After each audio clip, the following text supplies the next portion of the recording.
ಬಂದಿರುವಂತಹದ್ದು ನಿಮಗೆ queen of cups ಬಂದಿದೆ.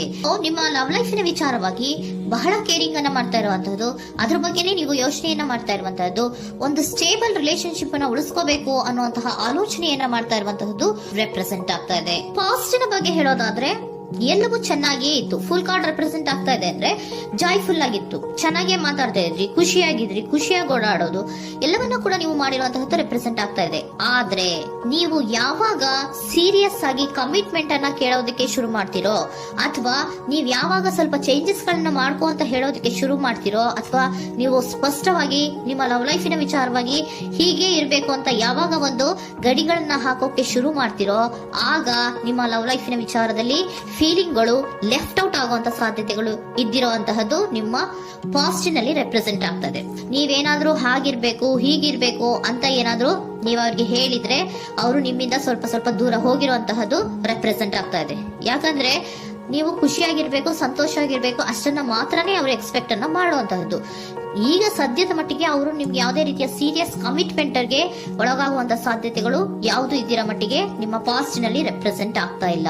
ಈ ಪರ್ಸನ್ ಏನು ಈ 4 ಕಾರ್ಡ್ ಬಂದಿದೆಯೋ, ಈ ಪರ್ಸನ್ ಸೀರಿಯಸ್ ಕಮಿಟ್ಮೆಂಟ್ ಗೆ ಸಿಗುವಂತಹ ಸಾಧ್ಯತೆಗಳು ಇದ್ದಿರೋ ಮಟ್ಟಿಗೆ ನಿಮ್ಮ ಪಾಸ್ಟ್ ನಲ್ಲಿ ಕಾಣಿಸ್ತಾ ಇಲ್ಲ. ಆಗ ಅವರಿಗೆ ಫೀಲಿಂಗ್ ಲೆಫ್ಟ್ ಔಟ್ ಆಗಿರುವಂತಹದ್ದು, ಅವರು ಸ್ವಲ್ಪ ಸ್ವಲ್ಪ ಚೇಂಜ್ ಆಗಿ ನಿಮ್ಮಿಂದ ದೂರ ಹೋಗಿರುವಂತಹದ್ದು ಈ ಕಾರ್ಡಿನಲ್ಲಿ ರೆಪ್ರೆಸೆಂಟ್ ಆಗ್ತಾ ಇದೆ. ಅಟ್ ದಿ ಪ್ರೆಸೆಂಟ್ ನಲ್ಲಿ ನಿಮಗೆ ಬಂದಿರುವಂತಹ ಕಾರ್ಡ್ ಏನು, ವೀಲ್ ಆಫ್ ಫಾರ್ಚೂನ್. ಬದಲಾವಣೆಯ ಮಾರ್ಗವನ್ನ ನೀವು ಹಿಡಿಬೇಕು, ಅಂದ್ರೆ ಬದಲಾವಣೆ ಆಗ್ಬೇಕು. ನೀವು ಅವರು ಸೀರಿಯಸ್ ಕಮಿಟ್ಮೆಂಟ್ ಅನ್ನ ಕೇಳಿದಾಗ ಅವರು ನಿಮ್ಮಿಂದ ದೂರ ಹೋಗಿದ್ದಾರೆ ಅಂದ್ರೆ ನೀವೇನ್ ಮಾಡ್ಬೇಕು, ಅಟ್ ಪ್ರೆಸೆಂಟ್ ನಲ್ಲಿ ಬದಲಾವಣೆಯ ಮಾರ್ಗವನ್ನ ಹಿಡಿಬೇಕು. ಬದಲಾವಣೆಯ ಮಾರ್ಗವನ್ನ ಮಾಡ್ಕೊಳಕ್ಕೆ ಹೋಗ್ತೀರಾ, ಆದ್ರೆ ನಿಮ್ ಕೈಲಿ ಆಗ್ತಾ ಇಲ್ಲ. ಯಾಕಂದ್ರೆ ವೀಲ್ ಆಫ್ ಫಾರ್ಚೂನಿನ ಕ್ಲಾರಿಫಿಕೇಶನ್ ಕಾರ್ಡ್ ಬಂದಿರುವಂತಹದ್ದು ಯಾವುದು, ಡೆವಿಲ್ ಕಾರ್ಡ್ ರೆಪ್ರೆಸೆಂಟ್ ಆಗ್ತಾ ಇದೆ. ಡೆವಿಲ್ ಕಾರ್ಡ್ ಏನನ್ನ ರೆಪ್ರೆಸೆಂಟ್ ಮಾಡುತ್ತೆ, ಅಡಿಕ್ಷನ್ ಅನ್ನ ರೆಪ್ರೆಸೆಂಟ್ ಮಾಡುತ್ತೆ. ಯಾವಾಗ್ಲೂ ಅವರ ಬಗ್ಗೆನೇ ಯೋಚನೆ ಮಾಡ್ತಾ ಇರೋದು, ಅದ್ರ ಬಗ್ಗೆನೇ ಥಿಂಕ್ ಮಾಡ್ತಾ ಇರೋದು.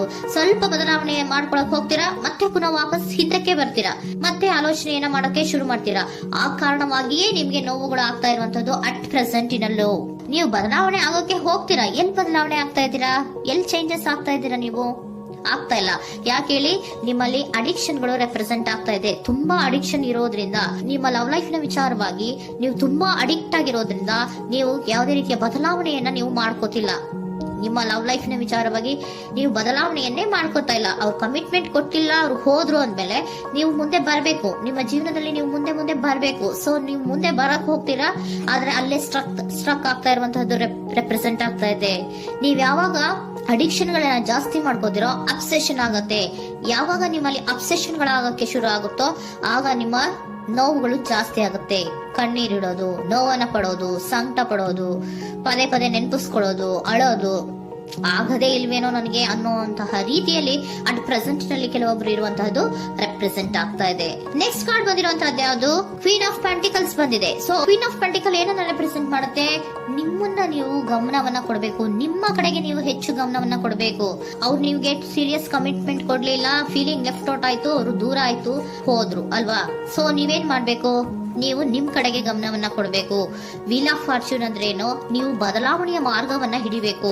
ಬದಲಾವಣೆಯ ಮಾರ್ಗವನ್ನ ಮಾಡ್ಕೊಳ್ಳೋದಕ್ಕೆ ಹೋದ್ರೂ ಕೂಡ ಮತ್ತೆ ವಾಪಸ್ ಹಿಂದೆ ಬರೋದು, ಮತ್ತೆ ಅಡಿಕ್ಷನ್ ಆಗೋದು, ಮತ್ತೆ ನೆನಪಿಸ್ಕೊಳ್ಳುವಂತಹದ್ದು, ಮತ್ತೆ ನೋವನ್ನ ಪಡುವಂತಹದ್ದು ನಿಮ್ಮಲ್ಲಿ ರೆಪ್ರೆಸೆಂಟ್ ಆಗ್ತಾ ಇದೆ. ನೀವು ಈ ಅಡಿಕ್ಷನ್ ಗಳಿಂದ ನೀವು ಆಚೆ ಬರ್ಬೇಕು ಅಂದ್ರೆ ನಿಮ್ಮನ್ನ ನೀವು ಬ್ಯುಸಿಯಾಗಿ ಇಟ್ಕೋಬೇಕು. ಟೈಮ್ ಇದ್ರೂ ಕೂಡ ಮತ್ತೆ ಪುನಃ ಹಿಂದೆ ಬಂದು ನೀವು ಆಲೋಚನೆ ಮಾಡುವಂತಹ ಸಾಧ್ಯತೆಗಳು ಇದೆ. ಅದಕ್ಕೆ ನೀವು ಅಟ್ ಪ್ರೆಸೆಂಟ್ ನಲ್ಲಿ ನೀವು ಆ ಫೀಲಿಂಗ್ ಇಂದ, ಈ ನೋವಿನಿಂದ ನೀವು ಆಚೆ ಬರ್ಬೇಕಂದ್ರೆ ನೀವೇನ್ ಮಾಡ್ಬೇಕು, ಸ್ವಲ್ಪ ಏನಾದ್ರೂ ಬ್ಯುಸಿ ಆಗ್ಬೇಕು, ಕೆಲಸಗಳನ್ನ ಮಾಡೋದಕ್ಕೆ ಶುರು ಮಾಡ್ಬೇಕು.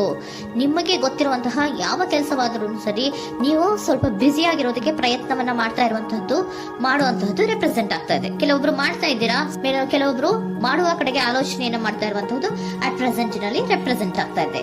ಇಮಿಡಿಯೇಟ್ ಫ್ಯೂಚರ್ ನಲ್ಲಿ ಏನ್ ರೆಪ್ರೆಸೆಂಟ್ ಆಗ್ತಾ ಇದೆ, ನೈಟ್ ಆಫ್ ಸೋರ್ಟ್ಸ್ ರೆಪ್ರೆಸೆಂಟ್ ಆಗ್ತಾ ಇದೆ. ನೀವು ಕ್ವಿಕ್ ಥಿಂಕಿಂಗ್ ಅನ್ನ ಮಾಡಿ ಏನೋ ಒಂದು ಆಕ್ಷನ್ ಅನ್ನ ತಗೋಬೇಕು ಅನ್ನೋದ ಆಲೋಚನೆಯನ್ನ ಮಾಡ್ತೀರಾ, ಬಹಳ ಫೋಕಸ್ ಅನ್ನ ಮಾಡ್ತೀರಾ ಒಂದು ವಿಚಾರವಾಗಿ, ಕ್ವಿಕ್ ಥಿಂಕಿಂಗ್ ಅನ್ನ ಮಾಡ್ಬೇಕು ಅಂತ. ಮತ್ತೆ ಪುನಃ ಏನ್ ಮಾಡ್ತೀರಾ, ನಿಮ್ಮ ಮುಂದೆ 2 ಆಪ್ಷನ್ಗಳು ಬಂದ್ಬಿಡುತ್ತೆ. ಯಾವ್ದು ಮಾಡ್ಲಿ, ಹೇಗ್ ಮಾಡ್ಲಿ, ಏನ್ ನನ್ನ ಕೈಲಿ ಆಗ್ತಾ ಇಲ್ವಲ್ಲ ಮರೆಯೋದಕ್ಕೆ, ಮುಂದೆ ಹೋಗೋಣ ಅಂತೀನಿ, ಮತ್ತೆ ಏನಿದು ಕನ್ಫ್ಯೂಷನ್ ಅಂತ ಮತ್ತೆ ಕನ್ಫ್ಯೂಷನ್ ಅಲ್ಲಿ ಇರುವಂತಹದ್ದು ಇಮಿಡಿಯೇಟ್ ಫ್ಯೂಚರ್ ನಲ್ಲಿ ರೆಪ್ರೆಸೆಂಟ್ ಆಗ್ತಾ ಇದೆ. ನೀವೇನ್ ಮಾಡ್ಬೇಕು, ಈ ಎರಡು ಆಯ್ಕೆಗಳಲ್ಲಿ ನಿಮಗೆ ಯಾವ ಆಯ್ಕೆ ಬೇಕು ಅನ್ನೋದನ್ನ ಫಸ್ಟ್ ಆಲೋಚನೆಯನ್ನ ಮಾಡಿ ನಂತರ ನಿರ್ಧಾರವನ್ನ ಮಾಡಬೇಕಾಗುತ್ತೆ. ಡಿಟರ್ಮಿನೇಷನ್ ಅಂಡ್ ಡೈರೆಕ್ಷನ್, ನಿರ್ಣಯವನ್ನ ಮಾಡಿ ಅದೇ ದಾರಿಯಲ್ಲಿ ನೀವು ಮುಂದೆ ಹೋಗ್ಬೇಕು ಈ ಆಲೋಚನೆಯನ್ನ ಮಾಡಬೇಕು. ಆ ರೀತಿಯ ಆಲೋಚನೆಯನ್ನ ಮಾಡಿದ್ರೆ ಇನ್ ನಿಯರ್ ಫ್ಯೂಚರಿನಲ್ಲಿ ನೀವು ಆ ರೀತಿ ಆಲೋಚನೆಯನ್ನ ಮಾಡಿದ್ರೆ ನಿಮ್ಮಲ್ಲಿ ಒಂದು ಪಾಸಿಟಿವ್ ಚೇಂಜಸ್ ಗಳು ಆಗುತ್ತೆ. ಸ್ಟಾರ್ ರೆಪ್ರೆಸೆಂಟ್ ಆಗ್ತಾ ಇದೆ, ಕೆಲವೊಂದು ರೀತಿಯ ಪಾಸಿಟಿವ್ ಚೇಂಜಸ್ ಗಳು ಆಗುತ್ತೆ. ನಿಮ್ಗೆ ಏಂಜಲ್ ಗೈಡೆನ್ಸ್ ಏನ್ ಕೊಡ್ತಾರೆ ಅನ್ನೋದನ್ನ ನೋಡೋಣ. ನಾಟ್ ದ ರೈಟ್ ಟೈಮ್, ಇದು ಕರೆಕ್ಟ್ ಆಗಿರುವಂತಹ ಟೈಮ್ ಅಲ್ಲ. The situation will improve, situation ಅನ್ನೋದು ಇಂಪ್ರೂವ್ ಆಗುತ್ತೆ ಯಾವಾಗ, ಇಫ್ ಯು ಬಿಲೀವ್, ನೀವು ನಂಬಿಕೆ ಇಟ್ಟಾಗ ಮಾತ್ರ ಸಿಚುಯೇಷನ್ ಅನ್ನೋದು ಇಂಪ್ರೂವ್ ಆಗುವಂತಹದ್ದು. ಏನೀಗ ಬೇಜಾರಿನಿಂದ ಇದ್ದೀರಲ್ಲ, ಈ ನೋವು ಯಾವಾಗಲೂ ಶಾಶ್ವತವಾಗಿ ಇರುವಂತಹದ್ದು ಅಲ್ಲ. ನಾಟ್ ದ ರೈಟ್ ಟೈಮ್, ಇದು ಕರೆಕ್ಟ್ ಆಗಿರುವಂತಹ ಸಮಯ ಅಲ್ಲ, ಸ್ವಲ್ಪ ವೇಟ್ ಮಾಡು, ನೀವು ಚೇಂಜಸ್ ಮಾಡ್ಕೊಳ್ಳೋ ಕಡೆಗೆ ಹೆಚ್ಚು ಗಮನವನ್ನ ಕೊಡು, ಅಲ್ಲಿ ಚೇಂಜಸ್ ಆಗತ್ತೆ ಅನ್ನೋದನ್ನ ಏಂಜಲ್ ಗೈಡೆನ್ಸ್ ನಿಮ್ಗೆ ಕೊಡ್ತಾ ಇದ್ದಾರೆ.